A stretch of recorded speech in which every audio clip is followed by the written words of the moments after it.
I'm Alan Tennant, President and CEO of the Calgary Real Estate Board, and I'm here with our Chair, Susanita De Diego, and Chair-elect, Matt McBean. We are going to talk about our new strategic plan. It's extremely exciting. There's lots to dive into, and I think the first place we need to start is that developing a strategic plan has many steps to it. But the first step is actually creating the plan. So we'll talk about that and how we brought it to life. And then we're going to dive into an overview of the plan. We're going to break it down for you. And we're not going to do this all in one sitting. I think we'll probably be sitting here the whole time. We're not going to make you sit through it all at once. And we're going to break it down because the new plan covers 5 years, 2026 to 2030.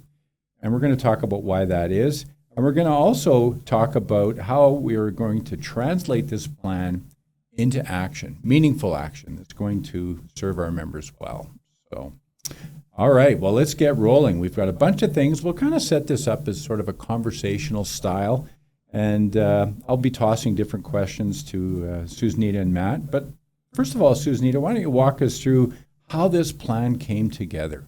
This particular strategic plan was a little bit different. We've had the same strategic planning partner for a few years, and we decided that this was the year that we would go out into the corporate world and see if there was another partner that better fit our future for CREB. So we did an RFP. We interviewed several potential partners, and we landed on what we think is an absolutely fantastic strategic partner. And they did the engagement prior to the plan. So that means that it was 3 member engagement sessions. We had 27 interviews with the leaders and 11 with external partners and boards. So there was extensive consultation that went into the preliminary part of the plan. And once that was accomplished, we met in person. So leadership at CREB, which included staff and volunteer leaders. And we went away for a strategic planning session and came up with this amazing plan. A lot of activity. Mm-hmm. It's been a very busy time. So Matt, if you had to explain, and I guess you're going to have to, explain this strategic framework to a realtor in an elevator, and let's assume the elevator is moving fairly slowly or it's a fairly tall building. Okay. But how would you sum it up in that elevator speech?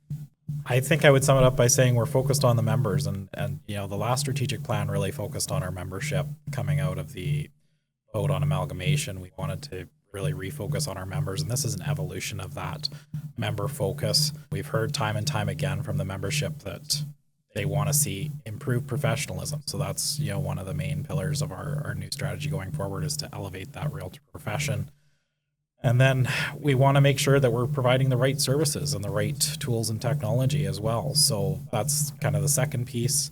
And then the last piece is about, making our realtors ready for the future and ensuring that in this rapidly changing marketplace, that environment that we find ourselves in, that they're well equipped for what's to come. So, excellent. Quick elevator. That's very impressive. You've really broke it down nicely. And I think what I'll maybe just build on a bit is one of the goals, which is to elevate the realtor profession and maybe just expand a bit on how this is going to look for realtors, because this has to matter to busy people in the day-to-day. So, and I guess in its core level, the plan is really about creating value for realtors. So what that means is things like better tools, stronger professional standards and services that help our members run their businesses more effectively and more prosperously. The strategic plan actually starts with our members, and that's why the member engagement piece was so important. How does our new strategic plan actually elevate professionalism with our members? Well, that's a question that will probably take 5 years to answer.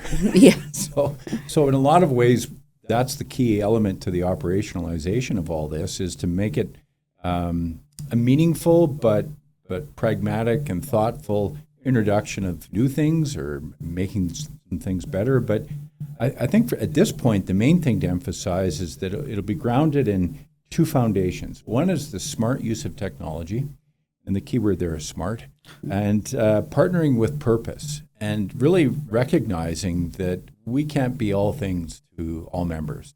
We have to do what we're great at and build from the strengths of our partner organizations to help us get to where our members need all of their support organizations to get to.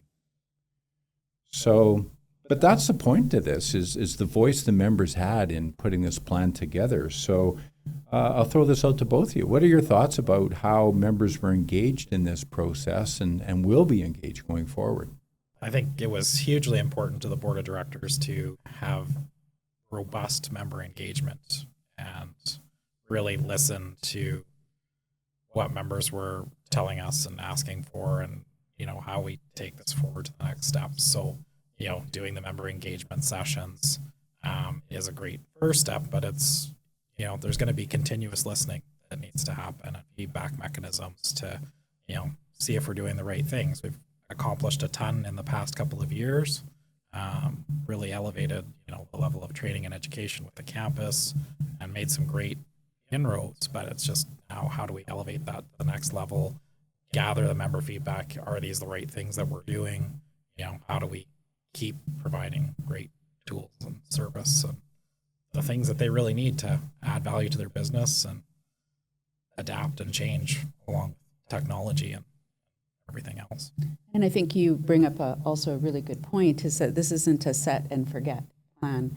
This is, we create the plan with member consultation, and then as the business evolves and as the industry evolves, we evolve along with it. And then it becomes Alan's job to make sure that that happens. So just for the benefit of members, it's the job of the board of directors to create the strategic plan. And then it's the job of staff, starting with Alan as our CEO, to operationalize the plan. Well, and that's the thing. It takes teamwork, and any team operates at its best when there's a full understanding of what the goals are and what we're trying to achieve and why and so on. So that's why I think it is so important to take our time and kind of consider the different pieces to all of this, and the fact that members are central to it, but it's not driven by surveys that show 92% of the members want this or that. There's a lot of measurement that has to be analyzed, and we have to make some calls because we're a strong organization with a lot of members, but we deal with scarcity like everybody does. And our members only have so many hours in the day to be out there working with their clients and to be learning things and looking at the future and considering their own business. And I know there's some members out there, some teams, some offices that do their own strategic planning work. I remember years ago I started working with a builder, and I said, well, what's our objective? What's the goal? And they were like, well, I'm going to build the houses and you're going to sell them. And I said, okay, that's good, but what kind of house are you going to build? Like, we haven't really done a plan. So we went to Banff and did a draft planning session. 4 of us in the room. It doesn't have to be high tech. But what we've learned from the consultants we've worked with is the importance of coming up with a realistic plan. And sometimes it's the number of years that we fixate on a little bit. And there's no rules about that, is there? That's one thing we've learned is sometimes it's a 3-year plans, 4 or 5. This one happens to be 5. But each year, the board of directors will take a step back and take a hard look at where we're at and is it still relevant? Because a plan that's not relevant is a recipe for disaster, obviously. Mm-hmm. And that's an important part of the work of the board of directors, is to get together annually to look at the plan and see if anything needs tweaking, changing, adjusting, improvement, based on, again, member feedback. Yeah, absolutely. So in terms of some examples of change that members will see in 2026, I might be too soon to say for sure, because some of this will involve a little bit more research, a little bit or a lot more planning. But the significant changes that I think our members will see was really actioning, or going to be rather, actioning those things that really matter to them. So when we hear over and over and over again, we want greater professionalism, we want the standards to be enforced, we want higher standards, and everybody can see the importance of doing this work because the consumer is out there watching and listening. Mm-hmm. And our members operate in a very transparent environment. So We need to be open to what it is that they need from us. We're a service organization, and I think if we're doing our job well, we're maybe part of the wallpaper, but it's the wallpaper people want and that they like, and that we're adding to the to the environment. So I don't think it's something where we need to try to be solving every problem before we even know they exist.